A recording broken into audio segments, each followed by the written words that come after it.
வணக்கம் let's sport நேயர்களே, welcome to the final IPL match review video of this season. இந்த மேட்ச்சை நம்ம ரிவ்யூ பண்ண போகிறது வந்து த ஃபைனல் ஐபிஎல் ஃபைனல். செம்ம மேட்சாக இருந்துச்சுங்க. டைட் கேம், க்ளோஸாக வந்துச்சு. அதாவது ரெண்டு டீமுமே அற்புதமாக போட்டி போட்டாங்க. ரெண்டு டீமுமே டிசர்விங்காக இருந்தாங்க ஃபைனலுக்கு. ஆனால் கடைசியில் த டீம் தட் ப்ரிவேல், ஒரு ஆர்சிபி ஃபேன் எனக்கு சொல்கிறதுக்கு ரொம்ப சந்தோஷமாக இருக்குங்க. 18 வருஷத்துக்கு அப்புறமா ஆர்சிபி ஐபிஎல் ட்ரோஃபியை ஜெயிச்சிருக்கு.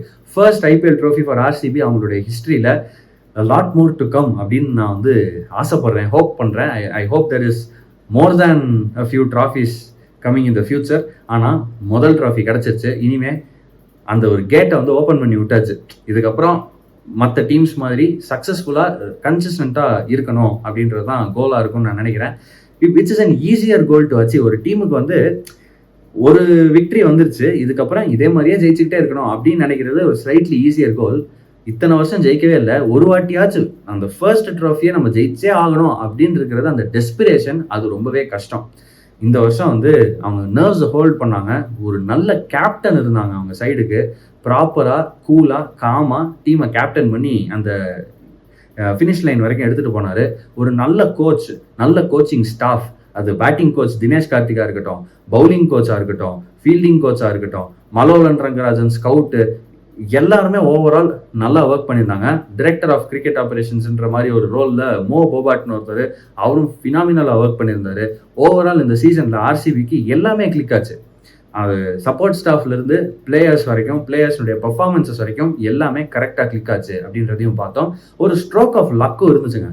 கரெக்டான நேரத்தில் ஒரு பிரேக் வந்துச்சு இந்த ஐபிஎல்ல. அந்த பிரேக் வந்த இடத்துல கேப்டன் ரஜத் பத்திதருக்கு ஒரு இன்ஜுரி இருந்து அதுலேருந்து ரெக்கவர் ஆகக்கூடிய ஒரு வாய்ப்பு கிடைச்சிச்சு. அந்த பிரேக்கில் ஃபில் சால்ட் வந்து அவருடைய ஒரு இல்னஸ் இருந்துச்சு, காய்ச்சல் இருந்துச்சு, அதுலேருந்து ரெக்கவர் ஆகி ஃபிட் ஆகி ஃபார்முக்கும் வர ஒரு வாய்ப்பு வந்து கிடைச்சிச்சு. இந்த மாதிரி அந்த பிரேக்கில் நிறைய பிளேயர்ஸுடைய ஃபார்ச்சூன்ஸ் மாறுச்சு. அந்த ஒரு விஷயம் ஆர்சிபி அற்புதமாக பண்ணாங்க அப்படின்றத நம்ம பார்த்தோம். அவங்களுக்கு அற்புதமாக நடந்துச்சு, லக்கியாக நடந்துச்சு அப்படின்றதையும் பார்த்தோம். ஓவராலாக இது ஒரு அற்புதமான சீசனாக, ஒரு கன்சிஸ்டன்ட் சீசனாக இருந்திருக்கு ஆர்சிபிக்கு. ஃபர்ஸ்ட் மேட்ச்லேருந்து கடைசி மேட்ச் வரைக்குமே வந்து நல்லா ஆடிருக்காங்க, நல்ல கிரிக்கெட் ஆடிருக்காங்க. அங்கங்கே சில தோல்விகள் வந்திருந்தா கூட அந்த தோல்விகள்லேருந்து திரும்ப பவுன்ஸ் பேக் பண்ணுற விதமும் நல்லா இருந்துச்சு. தொடர்ந்து வந்து தோல்விகள் அடைஞ்சுக்கிட்டே இருந்து அந்த தோல்வினால டிமோட்டிவேட் ஆகிட்டு கான்ஃபிடென்ஸை லூஸ் பண்ணிட்டு அப்படியே வந்து சரியாமல் ஒரு மேட்ச் வந்து தோத்துட்டா அடுத்த மேட்ச் அதுலேருந்து எப்படி வந்து நம்ம என்ன தப்பு பண்ணோன்னு கற்றுக்கிட்டு எப்படி பெட்டர் ஆகலாம் அப்படின்ற மாதிரி ஒரு டீமாக யோசிச்சிருக்காங்கன்றது கிளியராக தெரியுது. இந்த ஐபிஎல் ஆர்சிபிக்கு ஒரு கனவா அமைஞ்சிருக்கு. எல்லாத்தையும் விட ரொம்ப முக்கியமாக 18 வருஷமாக ஆர்சிபி இந்த கப்புக்கு வெயிட் பண்ணிட்டு இருந்தாங்க, இப்போ கிடச்சிருச்சு அப்படின்றதெல்லாம் தாண்டி 18 வருஷமாக விராட் கோலி இந்த கப்புக்காக வந்து அவ்வளோ உழைச்சு, அவ்வளோ வந்து ரன்ஸ் ஸ்கோர் பண்ணி 9000க்கும் மேலே ரன்ஸ் இந்த ஃப்ரான்ச்சைஸுக்கு அப்படியெல்லாம் ஸ்கோர் பண்ணி வெயிட் பண்ணிட்டு இருந்தார். 18 வருஷத்துக்கு அப்புறம் விராட் கோலி கையில் அந்த ட்ராஃபியை பிடிச்சி அதை லிஃப்ட் பண்ணி ஃபேன்ஸுக்கு காட்டுற அந்த ஒரு விஷுவல்ஸை நம்மளால் பார்க்க முடிஞ்சிச்சு. அந்த ட்ராஃபிக்கு ஒரு முத்தம் கொடுத்தாரு. அந்த ஃபோட்டோஸ் எல்லாமே வந்து நம்ம சோஷியல் மீடியாவில் அடுத்து ஒரு வாரம் 2 வாரத்துக்கு சுற்றிக்கிட்டே தான் இருக்கும் அப்படின்னு நான் நினைக்கிறேன். அற்புதமான மொமெண்ட்ஸாக இருந்துச்சு. Just simply happy to see, as an RCB fan, just simply very very happy and very emotional to see RCB win this trophy and to see Virat Kohli win this trophy. அதெல்லாம் தாண்டி இன்னொரு சூப்பரான emotional moment, proper OG RCB fans எல்லாருக்குமே வந்து ரொம்ப emotional மூமெண்ட்டாக இருந்திருக்கக்கூடிய ஒரு விஷயம் என்ன அப்படின்னா, ஏபி டிவிலியர்ஸும் கிறிஸ் கெயிலும் இந்த மேட்ச்சில் அட்டெண்டன்ஸில் இருந்தாங்க, க்ரௌடில் இருந்தாங்க. ப்ராட்காஸ்டர்ஸ் வந்து அவங்கள உள்ளே கூட்டிகிட்டு வந்திருந்தாங்க கெஸ்ட்டாக அப்படின்றத பார்த்தோம். ட்ரோஃபியை லிஃப்ட் பண்ணி அவங்க கையிலையும் கொடுத்தது ஒரு ரொம்பவே நாஸ்டாலஜிக் மூமெண்ட்டாக இருந்துச்சு எல்லா ஆர்சிபி ஃபேன்ஸுக்கும். கண்டிப்பாக அப்படி தான் இருந்திருக்கும்னு நான் நினைக்கிறேன். ஜென்ரலாக கிரிக்கெட் ஃபேன்ஸுக்கே அப்படின்றது தான் பார்க்குறோம். ஏன்னா கிறிஸ் கெயில் கூட வந்து அங்கங்கே ட்ரோஃபீஸ்லாம் ஜெயிச்சிருக்காருன்னா, ஏபி டிவிலியர்ஸ் ஆல் ஃபார்மேட்ஸ் நீங்கள் அவருடைய ரெக்கார்ட்ஸ் எடுத்து பார்த்தாலும், அவர் எந்த ஃபார்மேட்டில் எடுத்தாலும் அவர் வந்து ஒரு கோட். பேட்டிங் அப்படின்னாலே அவரை மாதிரி ஒரு பேட்ஸ்மேனை நம்மளால் பார்க்கவே முடியாது. Probably the best batsman to have ever existed. Skill ரீதியாக எடுத்தாலும் சரி, அவருடைய பர்ஃபார்மன்ஸஸ் ரீதியாக எடுத்தாலும் சரி, ஒரு இண்டிவிஜுவலாக இந்த மாதிரி பர்ஃபார்ம் பண்ண முடியுமா அப்படின்னு நம்மளால அசர வைக்கிற மாதிரி ஒரு பெர்ஃபார்மர். கன்சிஸ்டன்ட்டும் கூட, செம ஆவரேஜ், செம நம்பர் ஆஃப் ரன்ஸ், அதில் அவர் ஆடுற அந்த ஷாட்ஸாக இருக்கட்டும், அன்கேனியாக ரொம்ப வித்தியாசமான ஒரு அன்ஆர்த்தடாக்ஸ் ஷாட்ஸ் ஆடக்கூடிய ஒரு பிளேயர் நம்ம எல்லாருக்குமே தெரியும். அவர்கிட்ட இருக்கிற அந்த skill, hand eye coordination, fast movement, ரேப்பிடாக மூவ் பண்ணுவார். டக்குன்னு கண்ணை வைக்கிற நேரத்தில் வந்து லெக் ஸ்டம்ப்லேருந்து அப்படியே அந்த ஒரு ஒயிட் லைன் கிட்ட மூவ் பண்ணுவார். க்ரீஸுக்குள்ளே அவருடைய மூவ்மெண்ட் அவ்வளோ ஃபாஸ்ட்டாக இருக்கும். அதே மாதிரி பேட் ஸ்பீட், அந்த ஸ்விங், அவருடைய பேட் ஸ்விங் வந்து செமையாக இருக்கும். சில நேரம் அவர் பேட்டை சுற்றும் போது கண்ணுக்கே தெரியாது, அந்த அளவுக்கு அவருக்கு ஒரு பேட் ஸ்பீட் இருக்கும். இப்படிலாம் அபாரமான டேலண்ட்டும் ஸ்கில்லும் கொண்ட one of the best batsman to have ever existed in cricket அப்படின்னு சொன்னால் அது ஏபி டிவிலியர்ஸ். ஆனால் இது எவ்வளோ ஒரு ட்ராஜிக்கான விஷயம் கிரிக்கெட்டில் அப்படின்னா, அவர் வந்து எந்த மேஜர் ட்ராஃபியுமே ஜெயிக்காமல் ரிட்டையர் ஆகிட்டார். இந்த வாட்டி என்னதான் அவர் ரிட்டையர் ஆயிருந்தாலும், என்னதான் ஒரு கெஸ்ட்டாக வந்திருந்தாலும், அவருக்கு ஒரு ஆர்சிபி ஜெர்சியை கொடுத்து ஆர்சிபி கப்பு ஜெயிச்சதும் விராட் கோலி கையால் அந்த கப்பை கொண்டு போயிட்டு ஏபி டிவிலியர்ஸ் கையில் கொடுக்குற மாதிரி, AB de Villiers, Virat Kohli and Chris Gayle, அந்த ஓஜி ட்ரையோ, ஆர்சிபியினுடைய ஒரிஜினல் 3, இவங்க வந்து அந்த கப்பை லிஃப்ட் பண்ணுறது அப்படின்ற அந்த விஷுவல்ஸை பார்க்கும்போது உண்மையிலேயே ரொம்ப எமோஷ்னலாக இருந்துச்சுங்க. ஏபி டிவிலியர்ஸ் ஃபேன்ஸ் எல்லாருக்குமே இது ஒரு எமோஷனல் மூமெண்ட் அப்படின்னு நான் நினைக்கிறேன். இந்த ட்ரோஃபி அவருக்குமானது அப்படின்றது தான் ஆர்சிபி அந்த இடத்துல கொடுத்த மெசேஜ். அற்புதமாக இருந்துச்சு பார்க்குறதுக்கு. சரி, ஒரு கிரிக்கெட் ஃபேனாக இந்த மேட்சை நம்ம அனலைஸ் பண்ணலாம். டாஸை ஸ்ரேயஸ் ஐயர் ஜெயிச்சாரு. ஸ்ரேயஸ் ஐயர் இந்த சீசன் ஃபுல்லாகவே செமையாக கேப்டன் பண்ணியிருக்காரு. இந்த மேட்ச்லேயும் நல்லா கேப்டன் பண்ணார். மிக முக்கியமாக டாஸில் என்னை பொறுத்த வரைக்கும் நல்ல டெசிஷன் தான் எடுத்தார். இந்த அகமதாபாத் கிரவுண்டில் செகண்ட் பேட்டிங் ஆடுற டீம்ஸ் நல்லா கம்ஃபர்டபுளாக விளாண்டுருக்காங்க அப்படின்றத நம்ம பார்த்துருக்கோம். சேஸ் பண்ணணும்னு அவர் எடுத்தது ஒரு பேட் டெசிஷனே கிடையாது. அந்த டெசிஷனை பேக் பண்ணுற மாதிரி அவங்க ஃபர்ஸ்ட் இன்னிங்ஸில் பவுலிங்கும் போட்டாங்க. ரெகுலர் இன்டர்வல்ஸில் விக்கெட்ஸ் எடுத்துக்கிட்டே இருந்தாங்க. அது ஆர்சிபியை வந்து கொஞ்சம் பேக் ஃபுட்டில் வச்சுக்கிட்டே இருந்துச்சு அப்படின்றத நம்ம பார்த்தோம். இது ஒரு க்ளோஸ் கான்டெஸ்டாக இருந்துச்சு. அந்த ஃபர்ஸ்ட் இன்னிங்ஸ் உண்மையிலேயே ஒரு ரொம்ப க்ளோஸ் கான்டெஸ்ட். எடுத்தது 190 ரன் தான், 191 தான் டார்கெட் அப்படின்னா கூட அந்த 191 ரன் அந்த டார்கெட்னுடைய அந்த வேல்யூ வந்து நமக்கு செகண்ட் இன்னிங்ஸை பார்க்கும்போது தான் தெரிஞ்சிச்சு. பட் ஃபர்ஸ்ட் இன்னிங்ஸில் பஞ்சாப் என்ன நல்லா பண்ணாங்க, ஆர்சிபி என்ன நல்லா பண்ணாங்கன்னு குயிக்காக பார்த்துடலாம்.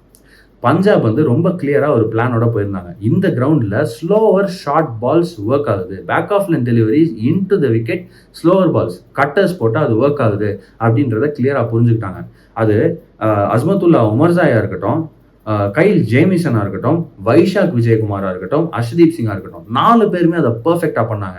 ஹர்ப்ரீத் பிராரை டெம்ப்ட் பண்ணி அவங்க எடுத்துருக்கலாம். நிறைய எக்ஸ்பர்ட்ஸ், கமெண்டேட்டர்ஸ், அதுவும் இந்த தமிழ் கமெண்ட்ரியில் இருக்கிற பேனலிஸ்ட்லாம் நிறைய பேர் வந்து ஆர்சிபிக்கு அது எதிராக ஹர்ப்ரீத் பிராருக்கு நல்ல ரெக்கார்டு இருக்கு, அது விராட் கோலியோட விக்கெட் அவர் நிறைய வாட்டி எடுத்துருக்கிறாரு, அதனால ஹர்ப்ரீத் பிரார் அந்த 11ல் இருக்கணும்லாம் சொல்லிட்டு இருந்தாங்க. ஏன் ஒரு பிளேயரை வந்து ஒரே ஒரு பேட்ஸ்மேன் அவுட் ஆகுறதுக்காக டீமில் எடுப்பீங்களா அப்படின்ற மாதிரி தான் நமக்கு கேட்க தோணுது. உண்மையிலேயே அந்த மாதிரி எந்த டெம்ப்டேஷனுக்கும் உள்ளே போகாமல் பஞ்சாப் கிங்ஸுடைய கேப்டன் ஸ்ரேயஸ் ஐயராக இருக்கட்டும், கோச்சிங் ஸ்டாஃப் ரிக்கி பாண்டிங்கோடைய தலைமையில் இருக்கக்கூடிய இந்த கோச்சிங் ஸ்டாஃபாக இருக்கட்டும், யாரெல்லாம் இந்த டெசிஷன் எடுக்கிறதுக்கு வந்து காரணமாக இருந்தாங்களோ அவங்க எல்லாருக்குமே ஒரு பெரிய தேங்க்ஸ் சொல்லி ஆகணும்.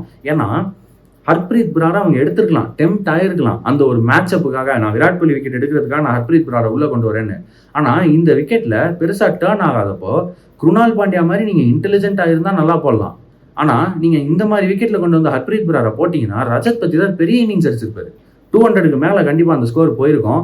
இந்த கிரவுண்டில் இந்த விக்கெட்டில் ஸ்லோவர் பால் ஒர்க் ஆகும். எனக்கு கட்டர்ஸ் போடுற மாதிரி ஒரு பவுலர் வைஷாக் விஜயகுமார் நான் வச்சுருக்கேன், அவரை நான் ட்ரஸ்ட் பண்ணி பேக் பண்ணி இந்த ஃபைனல் ஆட வைப்பேன் அப்படின்னு சொல்லி உள்ளே வந்ததுன்றது ஒரு பெரிய விஷயம். வைஷாக் விஜயகுமாரோட பெர்ஃபார்மன்ஸ் கண்டிப்பாக மென்ஷன் பண்ண வேண்டிய நோட் வதி பெர்ஃபார்மன்ஸ். அவ்வளோ அற்புதமாக பவுலிங் போட்டார். 4 ஓவர் 30 ரன், ஒரு விக்கெட் போட்டது எல்லாமே வந்து ஷட் டவுன் ஓவர்ஸ். அவ்வளோ அற்புதமாக போட்டார் வைஷாக் விஜயகுமார். அவர் கூடவே அதே மாதிரியே பவுலிங் போட்டது அஸ்மத்துல்லா உமர்சாய். பெருசாக டாட் பால்ஸ் போடல, ஒரு விக்கெட் எடுத்தார் அப்படின்னா கூட அவர் போட்டதும் அந்த ஷட் டவுன் ஓவர்ஸ் ரன் கொடுக்காம போடுறது அப்படின்றது இந்த மேட்சை பொறுத்த வரைக்கும் ஒரு பெரிய விஷயமா அமைஞ்சிச்சு. ஆர்சிபி மேலே அது கொஞ்சம் எக்ஸ்ட்ரா ப்ரெஷர் போட்டுச்சுன்றதை நம்ம கிளியராக பார்த்தோம். அடுத்தது அஷ்தீப் சிங்கை பற்றி பேசி ஆகணும். அஷ்தீப் சிங்கினுடைய டெத் பவுலிங்கை பற்றி கண்டிப்பாக பேசி ஆகணும். கடைசியில் வந்து 4 ரன் ஓவர் போட்டு 3 விக்கெட் எடுக்கிறதுன்றது ஈஸியாக கிடையாது. யார் பேட்டிங் ஆடினாலும், டெய்லண்டர்ஸ் பேட்டிங் ஆடினாலும் அந்த மாதிரி ஒரு ஷட் டவுன் ஓவரை கடைசியில் போடுறதுன்றது ஈஸியாக கிடையாது. அற்புதமாக போட்டார். அதில் ரொமாரியோ ஷெப்பர்டோட முக்கியமான விக்கெட்டையும் எடுத்தார். அதனால தான் 190க்குள்ளே ரெஸ்ட்ரிக்ட் பண்ண முடிஞ்சிச்சு. அஷ்தீப் சிங் நடுவில் ஒரு 20 ரன் ஓவர், ஒரு எக்ஸ்பென்சிவ் ஓவர் அவர் கொடுத்துருந்தாலும் அதுக்கப்புறம் அவர் கம்பேக் பண்ணி அவர் ஆடின விதம் உண்மையிலேயே அற்புதமாக இருந்துச்சு. ஸோ அஷ்தீப் சிங்கை பற்றி நம்ம மென்ஷன் பண்ணி ஆகணும்னு நான் நினைக்கிறேன். அவ்வளோ அற்புதமாக பெர்ஃபார்ம் பண்ணார் இந்த மேட்ச்சில். கைல் ஜேமிசன் அவருடைய ஹைட் அற்புதமாக யூஸ் பண்ணுறாரு. Again slower balls, short balls into the wicket போட்டால் ஒர்க் ஆகும்னு தெரிஞ்சிச்சு. அவர் அதே மாதிரியே போட்டார். ஒரு பாயிண்ட்ல அது கொஞ்சம் ப்ரெடிக்டபிளாக இருந்துச்சு. ஏன்னா ஒரே மாதிரியே போட்டுட்டு இருந்தாருன்றதுனால ஜித்தேஷ் சர்மாவுக்கு அவர் அடிக்கிறது லைட்டாக ஈஸியாக இருந்துச்சு. ஆனால் அந்த ஓவர்லையும் ஒரு ஸ்லோவர் பாலை யாருக்கா ட்ரை பண்ணி அது ஒரு ஃபுல் டாஸாக விழுந்து அங்கேருந்து அவருக்கு ஒரு லக்கி விக்கெட் கிடச்சிச்சு. Against the run of play Liam Livingstone அந்த இடத்துல வந்து கம்ப்ளீட்டாக சொதப்பி ஒரு பிரெயின் ஃபேட் மூமெண்ட்டில் அவருடைய விக்கெட்டை விட்டாருன்றதை பார்த்தோம். அதுவும் ஒரு டேர்னிங் பாயிண்டாக தான் இருந்துச்சு கண்டிப்பாக. இன்ஃபேக்ட் வந்து மொத்தமாக பார்த்தா கைல் ஜேமிசனுடைய அந்த spell 3 wicket 4 over 48 run. Okay, expensive தான், நான் இல்லைன்னு சொல்கிறேன். ஆனால் 3 விக்கெட் எடுத்த 3 விக்கெட்டுமே நல்ல விக்கெட்ஸ். ஓவராலாக பார்க்கும்போது அவங்களுடைய பேஸ் அட்டாக் ஃபுல்லாகவே அற்புதமாக பெர்ஃபார்ம் பண்ணியிருந்துச்சு. Yuzvendra Chahal 4 over 37 run 1 wicket. இந்த ஸ்பெல்லை நீங்கள் பார்க்கும்போது செஹல் நல்லா தானே போட்டிருக்காரு அப்படின்னு நம்ம யோசிப்போம். ஆனால் இது செஹலோட ஸ்டாண்டர்ட்ஸுக்கு அவ்வளோ நல்ல ஸ்பெல்லான்னு கேட்டால் இல்லை. ப்ராபப்ளி இன்னமும் அந்த ரிஸ்ட் இன்ஜுரி அவருக்கு இருக்குது அப்படின்னு நான் நினைக்கிறேன். ஃபுல்லி ஃபிட் இல்லை, ஃபுல்லி ரெக்கவர் ஆகலை அப்படின்றத நம்ம பார்க்குறோம். ப்ராபப்ளி அந்த காரணத்தினால அவருக்கு வந்து பெருசாக இந்த பிட்ச்லேருந்து டேர்ன் எக்ஸ்ட்ராக்ட் பண்ண முடியலையோ அப்படின்ற ஒரு தாட் வந்துச்சு. அப்படி இருந்தாலுமே ஒரு விக்கெட் எடுத்திருந்தாரு. ஓரளவுக்கு டீசென்ட் பவுலிங் பெர்ஃபார்மன்ஸ் வந்து கொடுத்தாரு, டீசென்டான இம்பேக்டை கிரியேட் பண்ணாரு அப்படின்றத நம்ம பார்த்தோம். ஓவராலாக பஞ்சாபினுடைய பவுலிங் இப்படி தான் இருந்துச்சு. இப்போது ஆர்சிபியினுடைய பேட்டிங்கை பற்றி பேசி ஆகணும். The number of match winners that RCB had in this match உண்மையிலேயே சொல்லணும்னா வேற லெவல். இதில் பேட்டிங்கில் மட்டும் யாரெல்லாம் கான்ட்ரிபியூட் பண்ணியிருக்காங்க அப்படின்னா, ஃபில் சால்ட் ஒரு ஸ்டார்ட் கொடுத்தாரு. 16 ரன் 9 பந்துகளில் அப்படின்னு. அவர் கொடுத்த அந்த ஸ்டார்ட் வந்து ஓவராலாக அந்த பவர் பிளேயில் ரொம்ப முக்கியமான ஒரு டோனை செட் பண்ணிச்சு. அந்த 16 ரன் ரொம்ப முக்கியமாக இருந்துச்சு அந்த பவர் பிளேயுடைய கான்டெக்ட்ல. இதில் ரொம்ப முக்கியமான விஷயம் என்ன அப்படின்னா, ஃபில் சால்ட் வந்து ஊருக்கு போயிட்டு அவரோட பார்ட்னருக்கு குழந்தை பிறகுது. அவர் வந்து ஒரு அப்பாவாகிறாரு. அதனால அவர் ஊருக்கு போயிட்டு அந்த குழந்தைய பார்த்துட்டு அந்த குழந்தையோட அம்மாவை பார்த்துட்டு அவர் ஃபேமிலி கூட டைம் ஸ்பெண்ட் பண்ணிட்டு திரும்ப ரிட்டர்ன் ஆயிருக்கிறாரு. இன்னைக்கு மார்னிங் 3 AM-க்கு அதாவது ஃபைனல்ஸோடைய மார்னிங் 3 AM அவர் ரிட்டர்ன் ஆகிட்டு ஒரு கொஞ்ச நேரம் வந்து ரெஸ்ட் எடுத்துட்டு அப்படியே வார்ம் அப் பண்ணிட்டு மேட்ச் ஆடி இருக்கிறாரு. கமிட்மெண்ட், லாயல்ட்டினா இப்படிதான் இருக்கும்னு நினைக்கிறேன். ஃபென்டாஸ்டிக்கான ஒரு பிளேயரை வந்து ஆர்சிபி ஃபேன்ஸுக்கு நமக்கு வந்து பார்க்க கிடச்சிருக்கு, ஆர்சிபி ஃபேன்ஸுக்கு கிடச்சிருக்கு அப்படின்னு நான் நினைக்கிறேன். He is definitely going to be one for the future. இந்த ஒரு ஃப்ரான்ச்சைஸுக்கு கண்டிப்பாக ஒரு 2-3 வருஷம் இந்த சைக்கிள் முடிகிற வரைக்கும் ஃபில் சால்ட் இந்த ஃப்ரான்ச்சைஸுக்கு ஆட போகிறாரு. கண்டிப்பாக player to watch out for தான், டவுட்டே கிடையாது. ஃபில் சால்ட்டோடைய கான்ட்ரிபியூஷன் இந்த பேட்டிங்கில் மட்டும் நிற்கல, செகண்ட் இன்னிங்ஸில் ஒரு அற்புதமான கேட்சை பிடிச்சாரு. அதுவும் வந்து ஒரு பிரேக் த்ரூ விக்கெட்டாக அமைஞ்சிச்சு. அந்த இடத்துல அந்த விக்கெட்டை எடுத்ததுக்கப்புறம் பஞ்சாப் கிங்ஸ் கேமுக்குள்ளே வர்றதுக்கு ரொம்ப கஷ்டப்பட்டாங்க அப்படின்றத பார்த்தோம். அது ரொம்ப முக்கியமான ஒரு கேட்சாக இருந்துச்சு. அழகாக பிடிச்சாரு. பவுண்டரி லைன் அந்த ரோப் எங்கே இருக்குன்றத வந்து ரொம்ப கான்ஷியஸாக மைண்டில் வச்சுட்டு ஜகிள் பண்ணி அந்த கேட்சை கம்ப்ளீட் பண்ணார். அற்புதமான கேட்ச். ஸோ இங்கே ஒரு மேட்ச் வின்னர் நம்ம கிடச்சிட்டாரு, ஃபில் சால்ட். பேட்டிங்கில் அடுத்த மேட்ச் வின்னர்ஸ் இந்த மிடில் ஆர்டர்லாம் நிறைய மேட்ச் வின்னர்ஸ் இருந்தாங்க ஆர்சிபிக்கு. ஆர்சிபியோட மிடில் ஆர்டர் இந்த மேட்சை பொறுத்த வரைக்கும் செமையாக பர்ஃபார்ம் பண்ணாங்க. ஒரே ஒரு பிரச்சனை என்னன்னா, ரெகுலர் இன்டர்வல்ஸில் விக்கெட்ஸ் விட்டுட்டே இருந்தாங்க. பெரிய ஸ்கோர்னு யாரும் கன்வெர்ட் பண்ணலை அப்படின்றத பார்த்தோம். ஆனாலும் they got the job ton.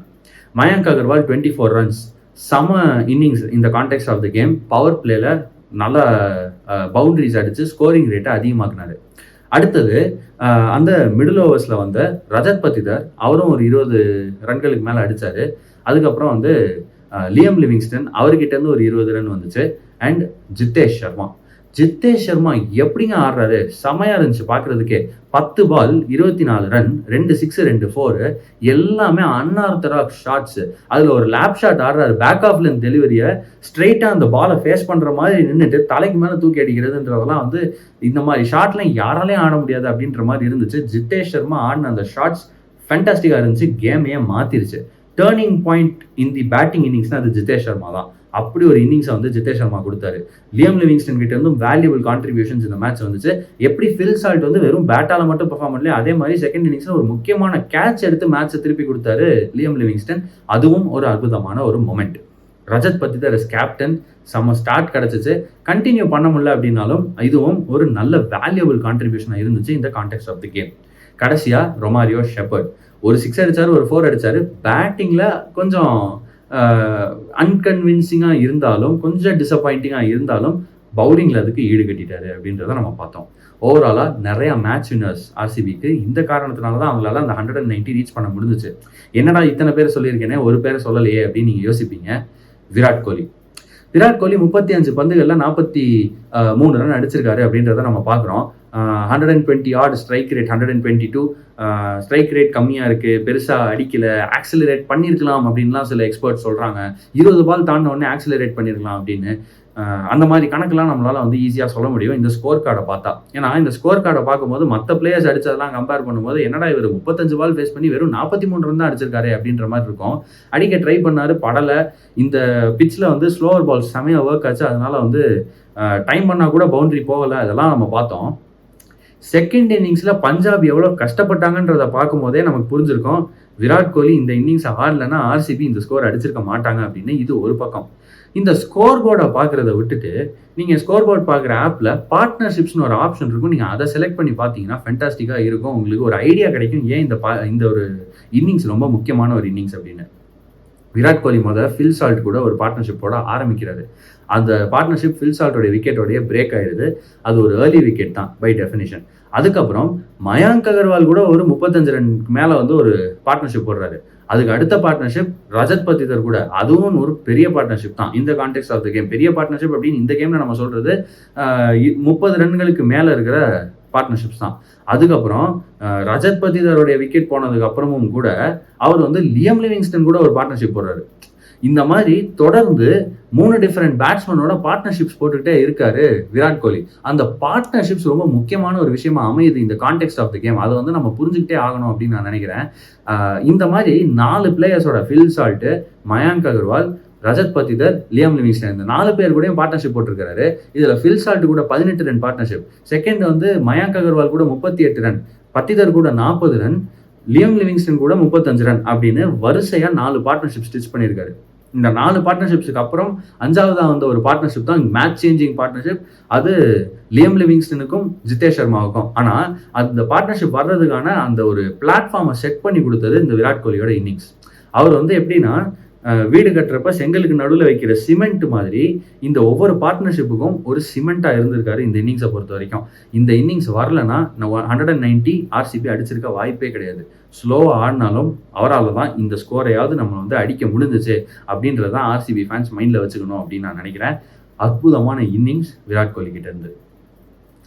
இப்படி ஒரு பேட்டிங் இன்னிங்ஸை நம்ம பார்த்தோம். 190 அடிச்சிருந்தாங்க. ஆனால் இந்த கிரவுண்டை பொறுத்த வரைக்கும் 210க்கு குறைஞ்சி என்ன ஸ்கோர் அடித்தாலுமே ஈஸியாக சேஸ் பண்ணிடுவாங்க அப்படின்றதான் நம்ம பேசியிருந்தோம். இன்ஃபேக்ட் 220, 230 எல்லாமே வந்து இந்த கிரவுண்டில் ஒரு ஈஸி சேஃப் டார்கெட்டாக இருந்ததே கிடையாது. அப்படி நம்ம பார்க்கும்போது செகண்ட் இன்னிங்ஸில் பஞ்சாப் பேட்டிங் ஆட வரும்போது 190 போதுமா அப்படின்னு கேட்டால் இல்லைன்ற பதில் தான் நமக்கு சொல்கிற மாதிரி இருந்துச்சு. அப்போ அந்த இன்னிங்ஸுக்கு நடுவில் கொஞ்சம் திக்கு பக்குன்னு எல்லாரோட மனசுலையும் இருந்திருக்கும். அட்லீஸ்ட் ஆர்சிபி சப்போர்ட் பண்ணுறவங்க மனசில் கண்டிப்பாக இருந்திருக்கும் அப்படின்னு நான் நினைக்கிறேன். ஏன்னா கண்டிப்பாக 190 அப்படின்றது பார் ஸ்கோருக்கும் கம்மி. அந்த மாதிரி ஒரு ஸ்கோரை டிஃபெண்ட் பண்ண உள்ளே வந்தாங்க ஆர்சிபி. அகைன் ரஜத் பத்திதருடைய captaincy, level head, cool head maintain பண்ணுறாரு. ரொம்ப காமாக இருக்காரு. அவர் அந்த காம்னஸை காட்டுறதுனால தான் பிளேயர்ஸால் ஈஸியாக வந்து பவுலிங்கில் இந்த மாதிரி ஸ்கோர்ஸை டிஃபெண்ட் பண்ண முடியுது அப்படின்னு நான் நினைக்கிறேன். ஸ்டார்ட் பண்ணதே புவனேஸ்வர் குமார் ஒரு டீசெண்டான ஓவர் போட்டார். ஆனால் சில லைன் அண்ட் லென்த்லாம் அந்த ஃபர்ஸ்ட் கொஞ்சம் தவறுச்சு. ஒருவேளை இந்த அட்டாக்கிங் ஓப்பனர்ஸ் பிரப்சிம்ரன் சிங்கும் பிரியான் ஷாரியாவும் எங்கேயோ மேட்சை கொண்டு போயிடுவாங்களோ அப்படின்னு நம்ம யோசிச்சுட்டு இருந்தோம். அந்த நேரத்தில் யாஷ் தயால் உள்ள வந்து பவர் பிளேல ஒரு குவைட்டான ஒரு ஓவர் போட்டு போகிறாங்க. 6 ரன் கொடுக்குறாரு பவர் பிளேல. யாஷ் தயால் அந்த ஷட் டவுன் ஓவர் போட்டதுக்கப்புறம் அடுத்து உள்ளே வராரு ஹேசல்வுட் எண்டு மாற்றி விடுறதுக்கு. புவி ஒரு எண்டில் ஆரம்பித்தார், அதே எண்டில் திரும்ப அவரே கண்டினியூ பண்ணியிருந்தாருன்னா மேபி இந்த விக்கெட் விழுந்திருக்காது. எண்டு மாற்றி விடுறதுக்காக ஹேசல்வுட்டை உள்ளே கொண்டு வராங்க. அந்த இடத்துல பிரியான் ஷாரியாவோட விக்கெட் விழுது. நம்ம முன்னாடி பேசணும்ல, சால்ட் ஒரு அற்புதமான கேட்ச் பிடிச்சாருன்னு. அந்த கேட்ச் நடக்குது, பிரியான் ஷாரியாவோட விக்கெட் விழுது. அது ஒரு டேர்னிங் பாயிண்ட் ஓவராக அமைதுங்க. புவனேஸ்வர் குமார் திரும்ப உள்ளே வந்து அகைன் அவருடைய வேலையும் அற்புதமாக பார்க்குறாரு. பெருசாக இன்னைக்கு வந்து ஆர்சிபியினுடைய பேசர்ஸ் கிட்டேருந்து ப்ராப்ளமேட்டிக் ஓவர்ஸ் அப்படின்றது அந்த ஃபர்ஸ்ட் 15 ஓவர்ஸுக்கு வரவே இல்லை. எல்லாருமே அற்புதமாக போட்டாங்க. அகைன் இந்த இடத்துல வந்து பிரப்சிம்ரன் சிங்கோடைய இந்த இன்னிங்ஸையும் நம்ம வந்து கணக்கில் எடுத்தாகணும். ஒரு பக்கம் நம்ம விராட் கோலி ஸ்லோவாக ஆடினாலும் அவரோட இன்னிங்ஸுக்கு வேல்யூ இருக்குன்னு சொன்னோம். இந்த பக்கம் பிரப்சிம்ரன் ஸ்லோவாக ஆடினாரு, அந்த இன்னிங்ஸுக்கு வேல்யூ இருக்கா அப்படின்னு கேட்டால் பிரியான் ஷாரியா ஆடுற வரைக்கும் பிரச்சனை இல்லை, வேல்யூ இருந்துச்சு. பிரியான் ஷாரியா அவுட் ஆனதுக்கப்புறம் ஜாஷ் இங்கிலீஷ் உள்ளே வந்தார். அவரும் செமையாக ஆடிட்டு இருந்தார். ஆனால் அவர் ஆடிட்டு இருந்தப்போ பிரப்சிம்ரனால் அட்டாக் பண்ண முடியல. அட்லீஸ்ட் அவர் வந்து டாட் பால்ஸ் ஆடாமல் ஸ்ட்ரைக்கை ரொட்டேட் பண்ணி ஜாஷ் இங்கிலீஷை ஆட விட்டுக்கிட்டே இருந்தால் விராட் கோலி அங்கே என்ன பண்ணாரோ அதே ரோலை இவர் பண்ண மாதிரி ஆயிருக்கும். விராட் கோலி அங்கே பெருசாக டாட் பால்ஸ் ஆடாமல் சிங்கிள்ஸ் நிறைய ஆடிட்டே இருந்தார். மயங்க் அகர்வாலை ஸ்ட்ரைக்கில் விட்டு எப்பா நீ அடிப்பான்னு சொன்னார். அதுக்கப்புறம் ரஜத் பத்திதருக்கு அதே சான்ஸை கொடுத்தாரு. அண்ட் அதுக்கப்புறம் வந்து லியம் லிவிங்ஸ்டனுக்கும் நீ அட்டாக் பண்ணு, நான் உனக்கு ஸ்ட்ரைக் தரேன்ற மாதிரி சான்ஸ் கொடுத்துட்டு இருந்தாரு. இந்த மாதிரி ஸ்ட்ரைக் ரொட்டேட் பண்ணுற ஒரு வேலையை வந்து பிரப்சிம்ரன் சிங் பண்ணியிருந்தாரு. கண்டினியூ பண்ணியிருந்தாருன்னா கண்டிப்பாக மேட்ச் வேற எங்கேயோ போயிருந்திருக்கும். பஞ்சாப் கிங்ஸ் ஜெயிக்கிறதுக்கான வாய்ப்புகள் ரொம்பவே அதிகமாக இருந்திருக்கும். அதை வந்து அவர் பண்ண தவறிட்டாரு. அங்கே ஒரு ரேஷ் ஷாட் ஆடி அவருடைய விக்கெட்டையும் விட்டுட்டாருன்றதை பார்த்தோம். ப்ரெஷர் பில்ட் பண்ணி அவரோட விக்கெட் எடுத்தாங்க ஆர்சிபி. ஸோ ஆர்சிபி கண்டிப்பாக அந்த இடத்துல கிரெடிட் கொடுத்தாங்க. ஆனால் பிரப்சிம்ரன் கண்டிப்பாக வேற மாதிரி அவரோட இன்னிங்ஸை அப்ரோச் பண்ணியிருக்கலாம் அப்படின்றதான் இங்கே இருக்கிற பாயிண்ட். இன்னைக்கு ஜாஷ் இங்கிலீஷ் அற்புதமான டச்சில் தெரிஞ்சாருங்க. அவருடைய பேட்டிங் பார்க்க சூப்பராக இருந்துச்சு. டெக்னிக்கலி அவருடைய பேட்டிங்கை பிரேக் டவுன் பண்ணோம்னா வெயிட் டிரான்ஸ்ஃபர்னு ஒரு விஷயம் சொல்லுவாங்க. அதாவது ஃப்ரண்ட் ஃபுட்டுக்கும் பேக் ஃபுட்டுக்கும் உள்ள வித்தியாசமே தான். ஃப்ரண்ட் ஃபுட் ஷாட் அப்படின்னா அவங்க வெயிட் எல்லாமே அந்த ஃப்ரண்ட் ஃபுட் மேலே இருக்கும். பேக் ஃபுட் ஷாட்னா அவங்க வெயிட் எல்லாமே பேக் ஃபுட் மேலே இருக்கும். இதுக்காக நீங்கள் அந்த காலை பெருசாக மூவ் பண்ணணும் அப்படின்ற அவசியமே கிடையாது. நீங்கள் லைட்டாக மூவ் பண்ணால் போதும். ஆனால் மொத்தமாக உங்கள் பாடி வெயிட்டை அந்த காலில் வச்சு நீங்கள் ஆடினீங்க அப்படின்னாலே அது ஒரு ப்ராப்பர் ஃப்ரண்ட் ஃபுட் ஷாட்டாவோ இல்லை ப்ராப்பர் பேக் ஃபுட் ஷாட்டாவோ மாறும். அந்த வெயிட் டிரான்ஸ்ஃபர் குயிக்காக பால் வந்து எவ்வளோ பவுன்ஸ் ஆக போகுதுன்றதை கணிச்சு இதை நான் பேக் ஃபுட்டில் போகணுமா ஃப்ரண்ட் ஃபுட்டில் போகணுமா அப்படின்றத உடனே முடிவெடுத்து அதுக்கு தகுந்த மாதிரி அந்த வெயிட்டை ட்ரான்ஸ்ஃபர் பண்ணுறாரு. இதை ஃபாஸ்ட் பவுலர்ஸுக்கும் செய்கிறாரு, ஸ்லோவர் பவுலர்ஸ் அதாவது ஸ்பின்னர்ஸுக்கும் செய்கிறாரு. இதன் காரணமாக தான் அவரால் வந்து ஸ்பின்னர்ஸையும் சிக்ஸ் அடிக்க முடியுது, ஃபாஸ்ட் பவுலர்ஸையும் சிக்ஸ் அடிக்க முடியுது. அந்த ஷார்ட்டர் லென்த் போட்டால் டக்குன்னு பின்னாடி போயிட்டு ஒரு புல் ஷாட் ஆடுறாரு. அது ஸ்பின்னர்ஸாக இருந்தால் இல்லை ஸ்லைட்லி ஸ்லோவர் பால் போடுற ஃபாஸ்ட் பவுலர்ஸ் ஒரு பந்தாக இருந்தால் அந்த மாதிரி பேக் ஃபுட்டில் வெயிட்டை ட்ரான்ஸ்ஃபர் பண்ணிட்டு மிட் விக்கெட் மேலே இல்லை ஆல்மோஸ்ட் அந்த லாங் ஆனுக்கும் மிட் விக்கெட்டுக்கும் உள்ள அந்த கேப்பை ஆக்சஸ் பண்ணி சிக்ஸ் அடிக்கிறாரு. இதே ஃபாஸ்டர் பவுலர்ஸ் இன்னும் கொஞ்சம் ஷார்ட்டாக போட்டால் ஸ்கொயர் லெக் மேலே தூக்கி அடிக்கிறாரு. அந்த ஒரு குவிக் வெயிட் ட்ரான்ஸ்ஃபர் தான் அவருக்கு இது எல்லாமே பண்ணி கொடுக்குது. அந்த ஒரு ஆப்பர்ச்சுனிட்டியை கொடுக்குது பெரிய சிக்ஸஸ் அடிக்க அப்படின்றத நம்ம வந்து கிளியராக பார்க்குறோம். செம பிளேயராக இருக்காரு.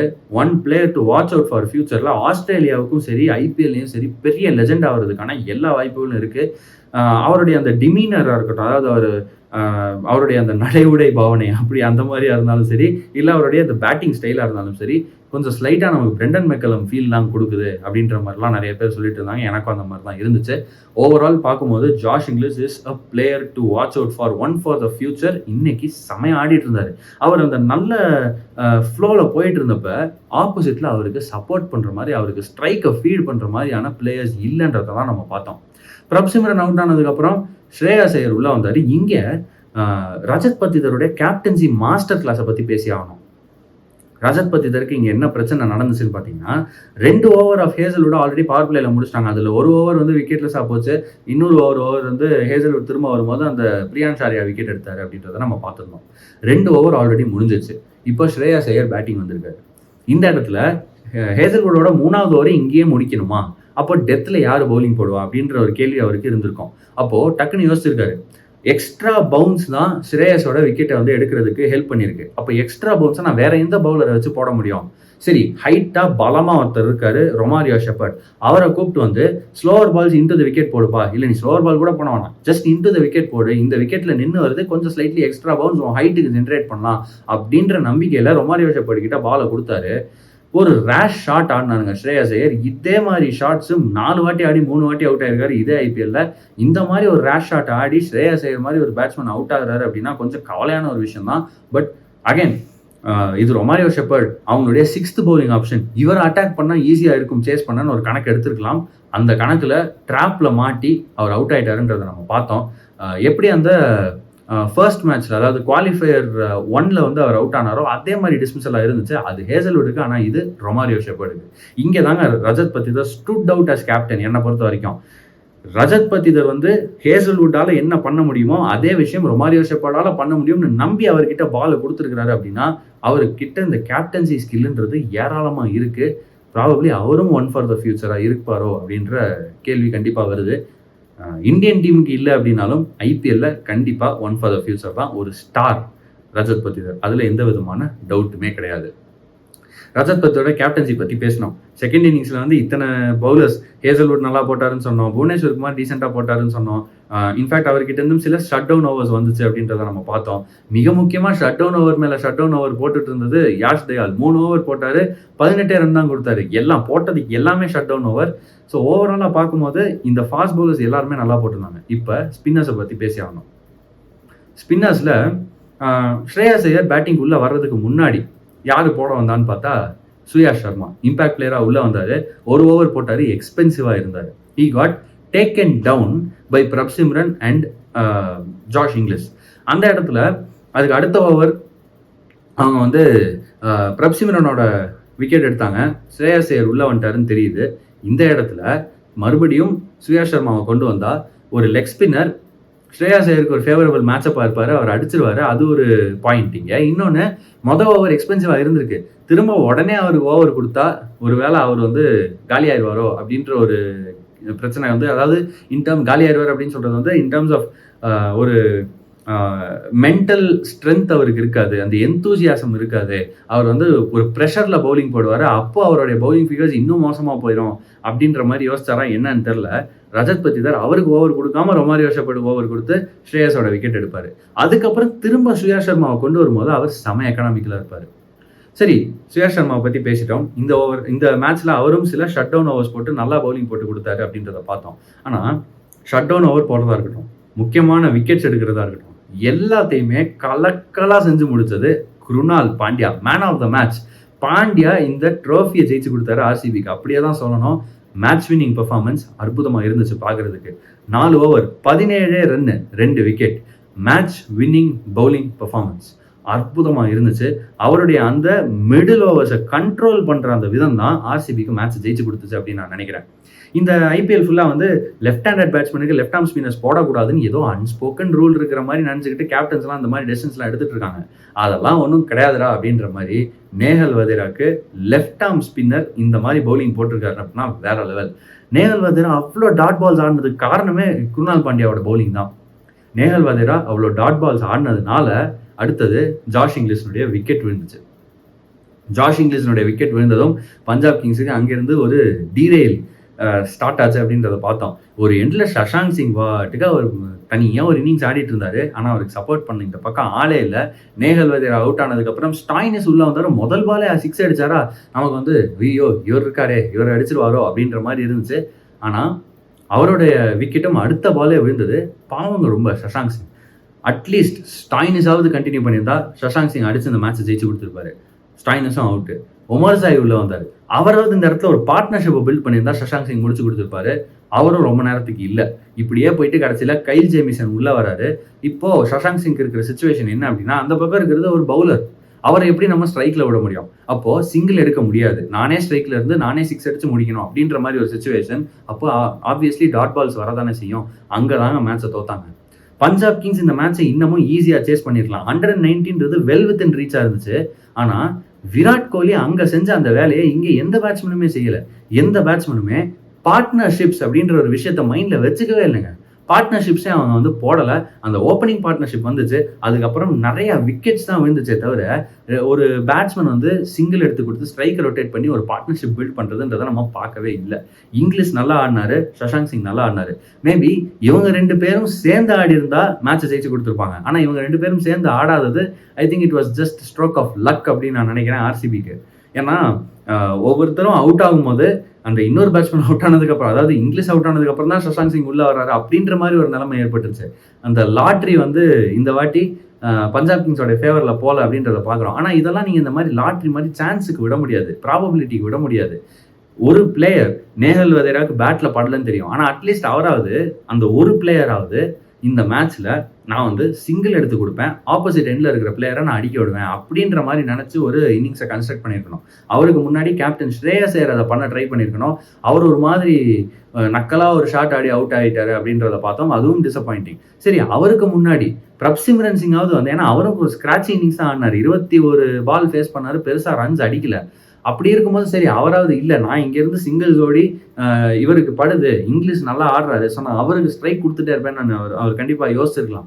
ஆனால் அந்த மாதிரி ஒரு பிளேயரும் பார்ட்னர்ஷிப் போட்டு ஆடணும்னு பார்க்கவே இல்லை அப்படின்றது தாங்க பஞ்சாப் கிங்ஸ் தோற்றதுக்கு மிகப்பெரிய காரணமாக இருந்துச்சு. இங்கே தான் விராட் கோலி மாதிரி ஒரு பிளேயருடைய வேல்யூ நம்ம எல்லாருக்குமே தெரியுது அப்படின்னு நான் நினைக்கிறேன். ஓவராலாக இந்த 2 டீமையும் கம்பேர் பண்ணும்போது நிறைய நல்ல நல்ல பெர்ஃபார்மன்ஸஸ் பஞ்சாப் கிங்ஸ் கிட்டேருந்து வந்திருந்தாலும் சின்ன சின்ன மொமெண்ட்ஸ் ஆஃப் தி கேமை ஜெயிச்சது ஆர்சிபி. முக்கியமான நேரங்களில் கேட்சஸ் எடுத்ததாக இருக்கட்டும், முக்கியமான நேரங்களில் வந்து கரெக்டான பவுலர்ஸை யூஸ் பண்ணதாக இருக்கட்டும், பவுலிங் ரொட்டேஷன் ஸ்பாட்டான இருந்துச்சு ரஜத் பத்திதருக்கு. முக்கியமான நேரங்களில் ஒரு ஷட் டவுன் ஓவர், கம்மியான ரன் கொடுத்து ஒரு ஓவர் போடுறதா இருக்கட்டும், இந்த மாதிரி சின்ன சின்ன மொமெண்ட்ஸை ஆர்சிபி ஜெயிச்சுக்கிட்டே வந்தாங்க. பேட்டிங்லேயும் அதே மாதிரி தான். தேவையான இடங்கள்ல ஒரு பிளேயர் டக்குன்னு 2 பவுண்டரி அடிச்சு கொடுத்துறாரு. அதுக்கப்புறம் அன்பார்ச்சுனேட்லி அவர் அவுட் ஆயிடுறாரு அப்படின்னாலும் அந்த ஒரு சின்ன மொமெண்ட் ஆர்சிபி ஜெயிச்சிட்டாங்க. கம்பேர் பண்ணும்போது பஞ்சாப் கிங்ஸ் அந்த மாதிரி சின்ன சின்ன மொமெண்ட்ஸை கோட்டை விட்டாங்க. அங்கதான் மேட்ச் திரும்பிச்சு அப்படின்னு நான் நினைக்கிறேன். இதுல பவுலிங்கை பொறுத்த வரைக்கும் நம்ம வந்து நிறைய பிளேயர்ஸை பத்தி பேசணும். ஆர்சிபி சைட்ல இருந்தும் சரி, பஞ்சாப் சைட்ல இருந்தும் சரி, முக்கியமான ஒரு பிளேயரை பத்தி பேசி ஆனோம். ஜாஷ் ஹேசல்வுட் கொஞ்சம் ஒரு ஆஃப் டே இன்னைக்கு அப்படின்ற மாதிரி தான் இருந்துச்சு. லைன் அண்ட் லென்த் யூஸ்வலாக அவருக்கு எவ்வளோ அக்யூரேட்டாக இருக்குமோ இந்த மேட்ச்சில் அப்படி இல்லை. ஆனால் ஆர்சிபிக்கு அது ஒரு பிரச்சனையாக இல்லை. ஜாஷ் ஹேசல்வுட் அக்யூரேட்டாக போடாத நாள் ஒரு ரொமாரியோ ஷெப்பர்ட் ஸ்டெப் இன் பண்ணியிருக்காரு. ப்ராபப்ளி அதனால தான் இந்த வருஷம் ஆர்சிபி ஜெயிச்சிருக்காங்க அப்படின்னு நான் நினைக்கிறேன். டீம் ஃபுல்லாக மேட்ச் வினர்ஸ் வச்சிருக்காங்க. யாஷ் தயால் பற்றி பேசணும், ரொமாரியோ ஷெப்பர்ட் பற்றி பேசணும். பவுலிங் ஃபுல்லாகவே மேட்ச் வினர்ஸ் தான் இன்னைக்கு. பேட்டிங்லேயும் அந்த மிடில் ஆர்டர் ஃபுல்லாகவே மேட்ச் வினர்ஸ். அந்த மேட்ச் வினர்ஸ் எல்லாம் ஒன்றா பிடிச்சி வைக்கிற ஒரு ஜெல்லா விராட் கோலி ஒரு அற்புதமான இன்னிங்ஸ். இதுதாங்க சம்மரி ஆஃப் த கேம். இதுதான் ஆர்சிபி ஜெயிச்சதுக்கான சீக்ரெட் இன்கிரீடியன்ட் அப்படின்னு நான் நினைக்கிறேன். அடுத்த சீசன் இந்த டீம்ஸ் எல்லாம் திரும்ப போயிட்டு டீமை ரீபில்ட் பண்ணி கொண்டு வருவாங்க. இதுல நிறைய டீம்ஸ் வந்து இந்த இளம் வீரர்களை நம்பி வந்திருக்காங்க. பஞ்சாப் கிங்ஸ் மாதிரி அட்டாக்கிங்கா விளையாடக்கூடிய இளம் வீரர்களை நிறைய டீம்ஸ் வந்து அவங்களோட இதுல வச்சிருப்பாங்க. ஆனா எல்லா டீம்லயும் அட்லீஸ்ட் ஒரு பிளேயர் சென்சிபிளா ஆடுற மாதிரியான பிளேயர் வேணும் அப்படின்றது இந்த மேட்ச்ல இருந்து ஐ திங்க் எல்லாருமே கத்துக்கலாம் அப்படின்னு நான் நினைக்கிறேன். So that's it. இந்த மேட்சோட அனாலிசிஸ் என்னை பொறுத்த வரைக்கும் இப்படிதான் இருந்துச்சு. இதுதான் ஆர்சிபி ஜெயிச்சதுக்கான காரணம், பஞ்சாப் தோல்வி அடைஞ்சதுக்கான காரணம் அப்படின்னு நான் நினைக்கிறேன். அண்ட் உங்களுக்கு இந்த வீடியோ பிடிச்சிருந்தா please like, share and subscribe. அடுத்த வீடியோவில் இந்த மாதிரி ஒரு மேட்ச் ரிவ்யூ நான் கொண்டு வரேன், இல்லை ஒரு இன்ட்ரெஸ்டிங்கான ஒரு ஃபேக்டை நான் கொண்டு வரேன், இல்லை ஒரு மேட்ச் ப்ரிவியூவை நான் கொண்டு வரேன். Until then please like, share and subscribe. Thank you.